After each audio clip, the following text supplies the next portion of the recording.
Ésaïe, chapitre 45.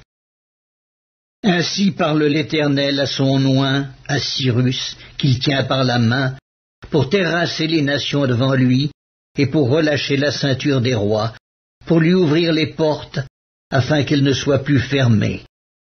Je marcherai devant toi, j'aplanirai les chemins montueux, je romprai les portes d'airain, et je briserai les verrous de fer. Je te donnerai des trésors cachés, des richesses enfouies, afin que tu saches que je suis l'Éternel qui t'appelle par ton nom, le Dieu d'Israël. Pour l'amour de mon serviteur Jacob et d'Israël mon élu, je t'ai appelé par ton nom. Je t'ai parlé avec bienveillance avant que tu ne me connusses. Je suis l'Éternel, et il n'y en a point d'autre. Hors moi, il n'y a point de Dieu. Je t'ai ceint avant que tu me connusses. C'est afin que l'on sache, du soleil levant au soleil couchant, que hors moi il n'y a point de Dieu.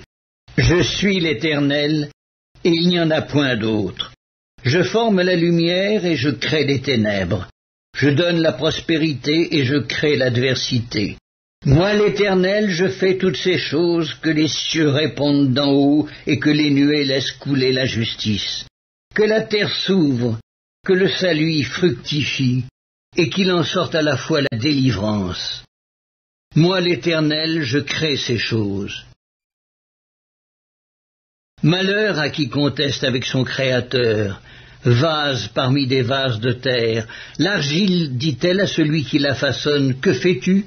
Et ton œuvre, il n'y a point de main? Malheur à qui dit à son père, pourquoi m'as-tu engendré? Et à sa mère, pourquoi m'as-tu enfanté? Ainsi parle l'Éternel, le Saint d'Israël et son Créateur. Veut-on me questionner sur l'avenir, me donner des ordres sur mes enfants et sur l'œuvre de mes mains? C'est moi qui ai fait la terre et qui sur elle ai créé l'homme. C'est moi, ce sont mes mains qui ont déployé les cieux, et c'est moi qui ai disposé toute leur armée.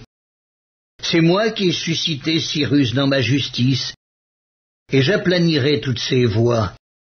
Il rebâtira ma ville et libérera mes captifs, sans rançon ni présent, dit l'Éternel des armées.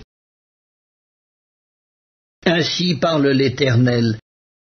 Les gains de l'Égypte et les profits de l'Éthiopie et ceux des Sabéens à la taille élevée passeront chez toi et seront à toi. Ces peuples marcheront à ta suite, ils passeront enchaînés. Ils se prosterneront devant toi et te diront en suppliant, « C'est auprès de toi seulement que se trouve Dieu, et il n'y a point d'autre Dieu que lui. Mais tu es un Dieu qui te cache, Dieu d'Israël, Sauveur. » Ils sont tous honteux et confus, ils s'en vont tous avec ignominie, les fabricants d'idoles. C'est par l'Éternel qu'Israël obtient le salut, un salut éternel. Vous ne serez ni honteux ni confus jusque dans l'éternité.